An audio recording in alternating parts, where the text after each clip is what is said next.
વિભાગ છે, બરાબર છે। તો એક વાક્યમાં પ્રશ્નોના જવાબ આપવાના છે। પહેલો પ્રશ્ન છે, ગોપાળ બાપા પાઠને સાહિત્ય પ્રકાર લખો। તો ગોપાળ બાપા જે પાઠ છે એનો સાહિત્ય પ્રકાર તો શું થશે? નવલકથા ખંડ। આ પ્રશ્ન આપણે દર વખતે મેં તમને કીધેલું છે કે આ યાદ રાખવાનું। અહીંયા આવશે નવલકથા ખંડ। ત્યારબાદ વિદ્યાર્થી મિત્રો બીજો પ્રશ્ન છે, ગાંધીજીની આત્મકથાનું નામ જણાવો। તો ગાંધીજીની આત્મકથાનું નામ શું હતું? તો સત્યના પ્રયોગો। જવાબમાં શું લખવાનું છે તમારે? સત્યના પ્રયોગો, બરાબર। તો આ રીતે બે પ્રશ્નોના જવાબ આપશો એટલે 2 માર્ક્સ તમને અહીંયા મળશે। ચલો આગળ બ નંબરનો જે પ્રશ્ન છે ટૂંકમાં પ્રશ્નોના જવાબ આપવાનો છે। પહેલું છે, અમરત કાકીએ દવાખાનામાં મંગુ માટે કઈ કઈ ભલામણો કરી હતી? ત્યારબાદ જે બીજો પ્રશ્ન છે એ 2 પ્રશ્ન છે, બેમાંથી કોઈ પણ એક પ્રશ્ન લખો કારણ કે અથવામાં પ્રશ્નો છે, બરાબર છે। આ 2 ગુણના પ્રશ્નો છે, ખાસ ધ્યાન રાખજો। જેની અંદર પહેલો પ્રશ્ન છે, ખાસ તૈયાર કરી દેજો, છાલ, છોતરા અને ગોટલા પાઠમાં લેખકે કીડીઓ વિશે કેવી ચિંતા વ્યક્ત કરી છે? અને જો એ પ્રશ્ન ન આવડે તમને તો એની અથવામાં જે બીજો પ્રશ્ન છે એ પણ તમે લખી શકો છો, દુર્લભ ભારતને જન્મ એવું કઈ લેખક શું સમજાવવા માગે છે તે તમારે અહીંયા જણાવવાનું છે। 2 માર્ક્સનો પ્રશ્ન છે એટલે 4 મુદ્દા તમારે ઇઝી લખવા પડે। હવે આગળ વિદ્યાર્થી મિત્રો 4 ગુણનો એક પ્રશ્ન છે, સવિસ્તાર। તો આ રીતે તમને અથવામાં પ્રશ્ન પૂછેલો હશે, બરાબર। 2માંથી તમે કોઈ પણ એક પ્રશ્ન લખી શકશો। બંને મોસ્ટ આપી છે, ખાસ તૈયાર કરી દેજો। પહેલું છે, લોહીની સગાઈ શીર્ષકની યથાર્થતા ચકાસો। યથાર્થતા સમજાવવાની છે। અને બીજો પ્રશ્ન છે, છાલ, છોતરા અને ગોટલા પાઠમાંથી આપણને શું શીખવા મળે છે તે તમારે લખવાનું છે। 4 માર્ક્સનો પ્રશ્ન છે એટલે 8 થી 10 મુદ્દા તમારે લખવા પડશે। હવે વિદ્યાર્થી મિત્રો જે વિભાગ બી છે, પદ્ય વિભાગ, એની હું ચર્ચા કરીશ। તો અહીંયા તમને શું કીધું છે, નીચેની કાવ્ય પંક્તિ પૂર્ણ કરો, જેના 2 માર્ક છે। તો વાલજીનું રૂપ રુદમાં નિર્ભી નિરાકી હરકે, તો જે આખી કાવ્ય પંક્તિ છે એ તમારે અહીંયા પૂરી કરવાની છે, જેના 2 માર્ક્સ છે। આગળ જે બ નંબરનો પ્રશ્ન છે એમાં ટૂંકમાં પ્રશ્નોના જવાબ આપવાનો છે। એક પ્રશ્નના 2 માર્ક્સ છે એટલે અહીંયા તમને 2 પ્રશ્નો પૂછ્યા છે। અને આજે બીજા નંબરનો પ્રશ્ન છે અથવામાં છે, તો જોઈ લઈએ આપણે એ પણ। પહેલો પ્રશ્ન છે, ગુર્જરીના ગૃહકુંજે કાવ્યના આધારે કવિનો વતન પ્રેમ તમારે વર્ણવવાનો છે। ત્યારબાદ બીજો પ્રશ્ન છે, એમાં 2 પ્રશ્નો છે, 2માંથી તમે ગમે તે એક પ્રશ્ન લખી શકો છો, અથવામાં છે।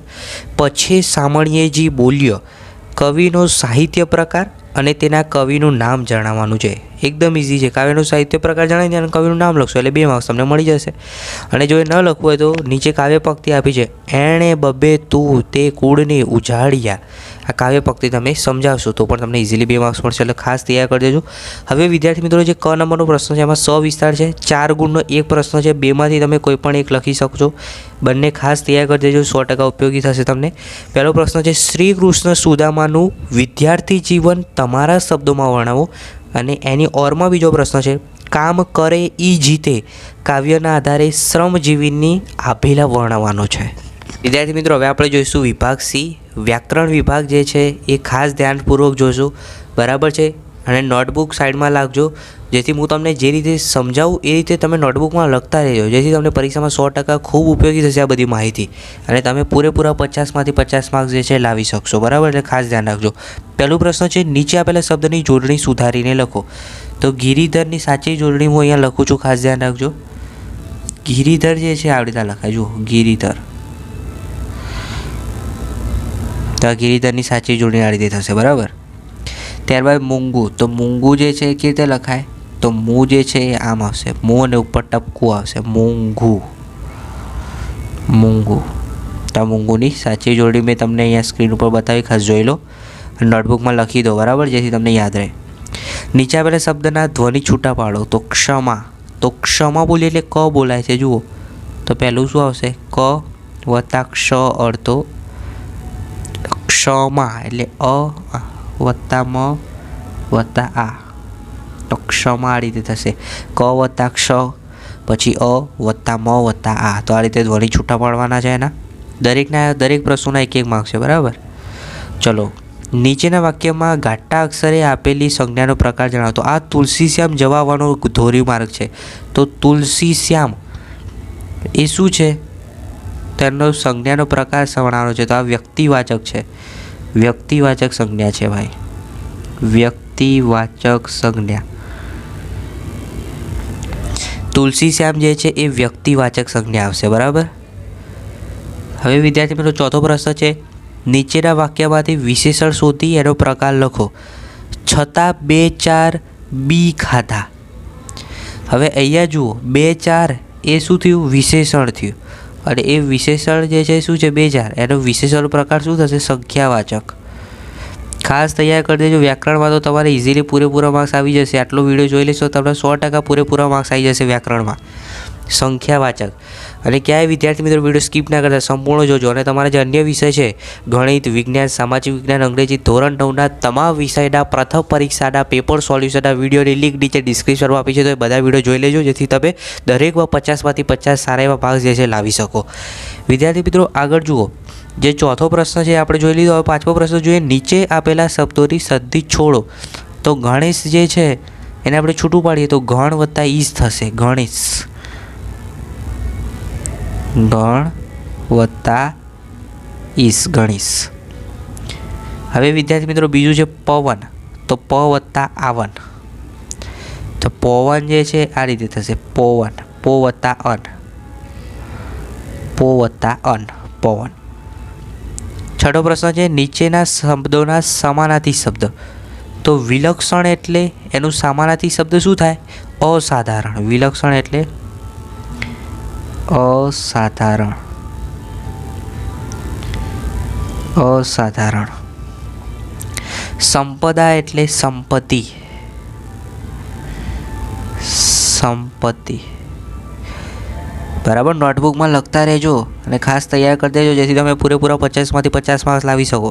સાતમો પ્રશ્ન છે, નીચે આપેલા શબ્દને કયો પ્રત્યય લાગે છે તે જણાવો. તો અણસમજુ. તો અહીંયા કયો પ્રત્યય છે? પૂર્વ પ્રત્યય. અણસમજુમાં પૂર્વ પ્રત્યય લાગે છે. લેખક તો પર પ્રત્યય છે. કયો પ્રત્યય છે? પર પ્રત્યય. હવે વિદ્યાર્થી મિત્રો આઠમો પ્રશ્ન છે, નીચેના વાક્યમાંથી સર્વનામ શોધો. તો તલાલામાં હું કેરીના સોદા માટે ગયેલો. તો હું જે છે એ સર્વનામ છે. અને જો તમને એનો પ્રકાર પૂછો નથી પણ પૂછે તો યાદ રાખવાનું. હું એ કયો પ્રકાર કહેવાય? પુરુષવાચક. પુરુષવાચક. હું, તું, આ બધા પુરુષવાચક આવે. બરાબર. હવે રૂઢિપ્રયોગનો અર્થ આપવાનો છે. પનારે પડવું. પનારે પડવુંનો રૂઢિપ્રયોગનો અર્થ શું થશે? તો એક ધારું પડવું. પનારે પડવું એટલે એક ધારું. એક ધારું પડવું. નીચેના શબ્દ સમૂહ માટે એક શબ્દ આપવાનો છે.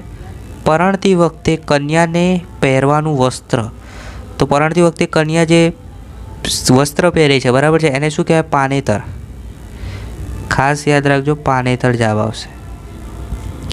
તો વ્યાકરણ વિભાગમાં વિદ્યાર્થી મિત્રો તમે આ વિડીયો જોયો છો તો તમારા વ્યાકરણ વિભાગમાં 100% પૂરેપૂરા માર્ક્સ આવશે. ટેન્શન ના લેતા. અને જો વિડીયો સ્કીપ કર્યો હશે તો પછી જોઈ લો ફરીથી, કારણ કે ખૂબ ઉપયોગી મેં તમને સારી રીતે સમજાવેલ છે દરેક પ્રશ્નો. હવે જુઓ વિભાગ ડી, અર્થગ્રહણ અને લેખન. તો એની અંદર પહેલો પ્રશ્ન છે 4 ગુણનો છે. બરાબર મિત્રો. તો એની અંદર 2 પ્રશ્નો છે, જેમાં કાવ્યપંક્તિનો વિસ્તાર અહીંયા સમજાવવાનો છે. પહેલું છે, ગમેના શૈશવ ખેલ યૌવનના પરાક્રમ સાધુતા નહીં વાપ્ત કરવી વ્યથર તે જિંદગી ક્રમ. એ ન લખો તો એની અથવામાં બીજી કાવ્યપંક્તિ છે, પરિશ્રમ એ જ પારસમણી. તો પરિશ્રમ એ જ પારસમણીનું વિચાર વિસ્તાર તમારે સ્પષ્ટ કરવાનો છે. તમારા શબ્દોમાં એકદમ સહેલું છે. ત્યારબાદ વિદ્યાર્થી મિત્રો અહેવાલ છે. પહેલો છે, વિદ્યાર્થી જીવનમાં યોગ અને રમતગમતનું મહત્ત્વ સમજાવતો પત્ર તમારા મિત્રને લખો. આ 4 માર્ક્સનો પ્રશ્ન છે. અને જો તમારે આ ન લખવું હોય તો એની અથવામાં અહેવાલ પૂછાશે. ખાસ ધ્યાન રાખજો, તૈયાર કરી દેજો. સંપૂર્ણ આ પેપર છે એના દરેક પ્રશ્નોનું સોલ્યુશનની જે PDF છે એની લિંક નીચે ડિસ્ક્રિપ્શનમાં આવી છે, તો એ PDF પણ ડાઉનલોડ કરી દેજો. હવે જે અથવામાં પ્રશ્ન છે તમને એમ કીધું છે, તમારી શાળામાં યોજાયેલ સ્વયં શિક્ષક દિવસની ઉજવણીનો અહેવાલ. બરાબર છે. શિક્ષક દિન વિશે તમારે અહીંયા સમજાવીને અહેવાલ લખવાનો છે 5 થી 10 વાક્યોમાં. બરાબર. ચલો હવે અહીંયા ફકરો આપ્યો છે, આ ગદ્યખંડ છે, જોઈ લો. હવે નીચે જે 4 પ્રશ્નો છે ને એ આપણે જોવાના છે, એના જવાબ આપવાના છે ફકરા પરથી. તો પહેલો પ્રશ્ન છે, માણસની વિકૃતિઓ ક્યારે ક્ષીણ થશે? તો હવે જુઓ પેરેગ્રાફ. તો શું લખ્યું છે કે ભાઈ જેમ જેમ માનવ જે છે એ વિજ્ઞાનની જેમ જેમ પ્રગતિ થશે તેમ માણસમાં વૈજ્ઞાનિક વૃત્તિ એ વધતી જશે. બરાબર. તો તમારે લખવા કે ભાઈ જેમ જેમ વિજ્ઞાનની પ્રગતિ થશે તેમ તેમ માણસની વિકૃતિ ક્ષીણ થશે. પછી બીજું છે, લેખકના મતે માણસને કઈ બાબતનું પૂરતું જ્ઞાન નથી? તો તમારે અહીંયા લખવાનું છે, તમે ફકરો વાંચશો તો તમને આનો આન્સર મળી જશે, બરાબર છે. તો લખવાનું કે માણસને શરીર રચનાનું અને પાચન પ્રક્રિયાનું પૂરતું જ્ઞાન નથી. તો બીજામાં શું લખવાનો જવાબ? તો માણસને શાનું જ્ઞાન નથી? તો લખવાનું માણસને શરીર રચનાનું અને પાચન પ્રક્રિયાનું જ્ઞાન નથી. ત્રીજો પ્રશ્ન છે, માણસ વિકૃતિને ક્યારે છોડવા માટે તૈયાર થશે? તો વિકૃતિને ક્યારે છોડશે? તો જ્યારે તેને સમજાશે ત્યારે તે વિકૃતિને છોડશે, બરાબર છે. શું સમજાશે? તો શરીર રચના અને પાચન ક્રિયાનું પૂરતું જ્ઞાન આવશે ત્યારે તે વિકૃતિને છોડશે. ગદ્યખંડને યોગ્ય શીર્ષક આપો. તો શીર્ષક જે છે એના 1 માર્ક્સ છે. તો આનું શીર્ષક થશે સંસ્કૃતિ વિકૃતિ. સંસ્કૃતિ, તો તમે શીર્ષકમાં વિકૃતિ પણ લખી શકો, વિકૃતિ, બરાબર. વિદ્યાર્થી મિત્રો, એની અથવામાં કાવ્યખંડ આપ્યો છે, તો એના નીચે પણ 4 પ્રશ્નો છે, બરાબર. તો કાવ્યખંડ વાંચવાના છે, 4 પ્રશ્નોના જવાબ એકદમ ઇઝી છે. અને આનું શીર્ષક આપવાનો છે, એના પણ 1 માર્ક્સ છે. તો આનું શીર્ષક શું થશે? માનવીની જરૂરિયાત. માનવીની જરૂરિયાત. ત્યારબાદ વિદ્યાર્થી મિત્રો છેલ્લો પ્રશ્ન છે, જેમાં 8 ગુણનો નિબંધ પૂછ્યો છે. 2માંથી તમારે કોઈ પણ એક નિબંધ લખવાનો છે. બંને નિબંધ મોસ્ટ ટાઈમ છે, ખાસ તૈયાર કરી દેજો. પહેલું છે મોબાઈલ ઇન્ટરનેટના લાભાલાભ અને બીજું છે દીકરી વાલનો દરિયો.